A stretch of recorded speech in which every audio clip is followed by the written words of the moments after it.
Lesson 6-3, Prime Factorization.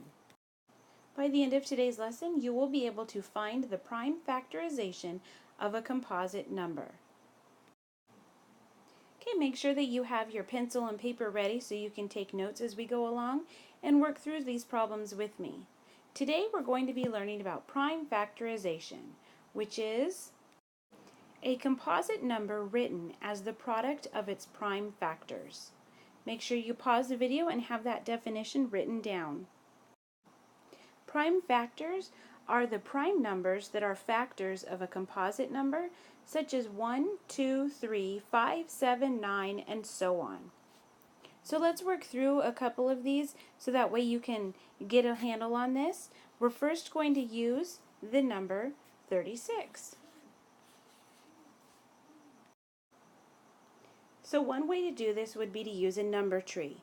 You first start with the composite number, choose any two factors of that number, then you continue factoring until all the branches show only prime numbers, and then you arrange the prime factors in order from least to greatest.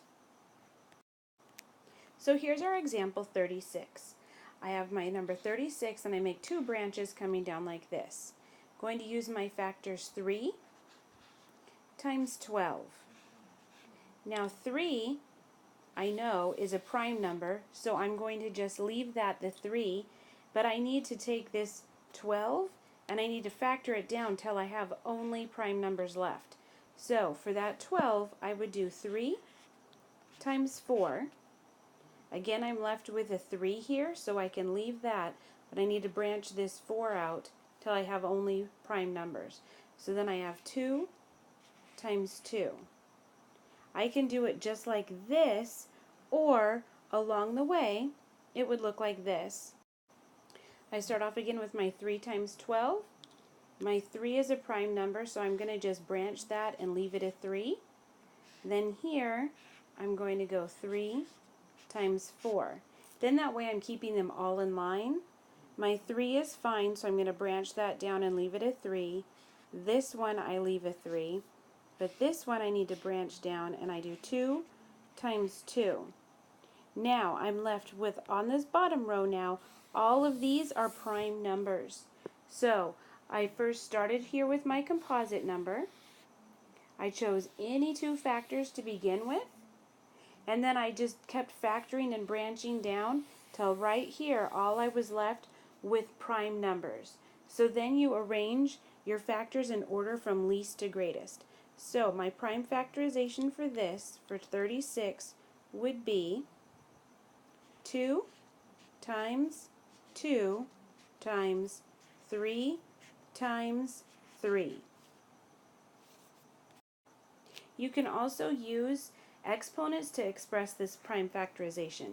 So right here I have two 2's, 2 times 2, so I can actually write that as 2 to the second power times 3. I have two 3's, so 3 to the second power. So either one of these ways is correct. Just see which way the textbook is asking you to express it. Okay, the cool thing with using these factor trees is it doesn't matter what two factors you start with. You're going to end up with the same answer no matter what. So let me show you using 36. We had ended up, I'll put that up here, 2 times 2 times 3 times 3, or 2 to the second power times 3 to the second power. So I'm going to instead, this time, I'm going to start off with the factors 6 times 6. 6 times 6 equals 36, so then I'm going to branch off of these because that's not a prime number. 2 times 3 equals 6, and here I have 2 times 3 equals 6. Well, 2's and 3's are all prime numbers, so now I'm done. I put these in order from least to greatest. 2 times 2 times 3 times 3, and if I take a look, this right here matches this right here. Let me show you one more way. Okay, now I'm going to try the factors 4 times 9. Let me change my color back to black. So 4, I'd branch that off, and that's 2 times 2 equals 4, and 9 is 3 times 3. And look how handy that is. It's already in order from least to greatest. So again, I have 2 times 2 times 3 times 3, which is the same here. So again, it doesn't matter what two factors you start with. They're always going to end up with the same prime factorization. So let's try a couple together now. Okay, I want you to try 64 on your own. Write that down on your paper, pause the video, work it out, and then see if you've gotten this right. Okay, so as we work through this together, we have 64. I'm going to use 8 times 8. You may have used a different two numbers, but that's okay. Just see if our end result is the same. So I factor off my 8 to being 2 times 4, and 2 times 4. 2 is a prime number, so I'm just going to bring that down. 4 I need to break down into 2 times 2. That 2 is a prime number. And then here I break it down to 2 times 2. So I can either write this as 2 times 2 times 2 times 2 times 2 times 2. What is that? 1, 2, 3, 4, 5, 6. 1, 2, 3, 4, 5, 6. Perfect.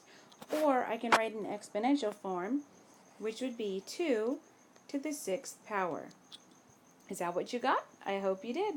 Let's try another one. Okay, let's try 71. Pause it, work it out, and come back and check it. So 71, as I break that down, let's see, the only two numbers I can multiply are 1 and 71, so my factor tree for this would be 1 times 71. 71 is a prime number. Prime numbers are super easy because there's only one step to them. Okay, go ahead and work now through problems 1 through 21.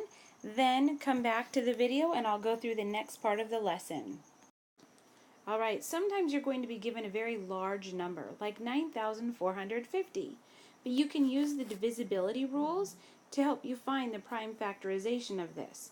So if I take a look here, I notice this ends in a 0. So I can say, I know that it divides, or it's divisible by 10. So I'm going to use that as one of my factors.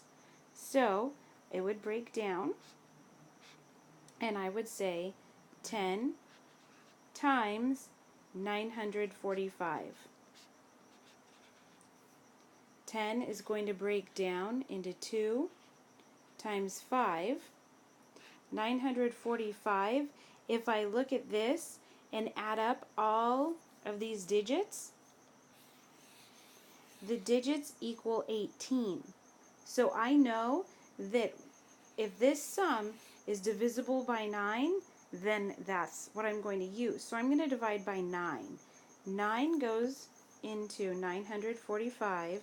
9 goes into 9 one time. It goes into 4 0 times. Then it goes into 45 5 times. So 9 times 105 equals 45. So by remembering my divisibility rules, I can conquer these big numbers without them being super intimidating. So the 2 is a prime number, 5 is a prime number, 9 is 3 times 3, so now I've gotten that all prime factored out. Now I have the number 105. I see that it ends in a 5, so I go, oh, that's divisible by 5. So 5 times 21 equals 105. So now let me go down. 2 is a prime number. 5 is a prime number. 3 is. 3 is. 5 is. Now I have 21. I do 3 times 7. Those are both prime numbers, so now I'm done with that. I just need to put them in order from least to greatest. So I have 2 times, I'm going to put a little line over it so I remember that I've used it. Sometimes that's helpful to keep track of the numbers so you know that you haven't skipped one. 3 times 3 times 3 times, I have a 5 times 5 times 7. So that's it all written out like this, or I can also do it using my exponents. 2 times 3 to the third power, because there's 3 of them, times 5 to the second power times 7. So that would be what the prime factorization, a really large number, would look like. Let's try one together. Okay, let's try 95. Go ahead and work that out and then come back and check it. So if I take 95, I look at the last digit and I know it's a 5. 5 goes in there. So I'm going to do 5 times, 5 goes into 9 one time. Then there's 45 left. 5 goes into 45 9 times. So 5 times 19. Both of those are prime numbers, so I'm all done. I would just write 5 times 19, and then I'd be done. So let's try another one. Okay, in your practice today, they're going to want you to solve for this variable here, and so that way you complete the prime factorization. So what they're saying is 2 times what times 3 equals 12 with your prime factors. So you can just do your factor tree right here, like this. What times what equals 12? I'm going to do 3 times 4 equals 12. 3 is a prime number. Then 4 right here I'll break down into 2 times 2. So now I take a look. I've got 3 times 2 times 2. And I need to put that in least to greatest order. So 2 times 2 times 2 times 3. Now I look up here and I see this x right here is what's missing right here, so it's a 2. So I would say y equals 2. Let's try one more of those. Okay, here I have 2 to the third times y equals 88. I'm going to just branch off of the 88 to make my factor tree. And I'm going to say 88, I know 4 goes in there. 4 goes in there 22 times. So I branch off my 4 and I have 2 times 2. Here I have 2 times 11 equals 22. All of these are prime numbers and they're already in order from least to greatest. So 2 times 2 times 2, that's right here, the 2 to the third times x, or times y, so this right here, 11, that would be 11. So I would say y equals 11. Okay, go ahead and finish up today's lesson and rewatch any parts of the video that you need help with.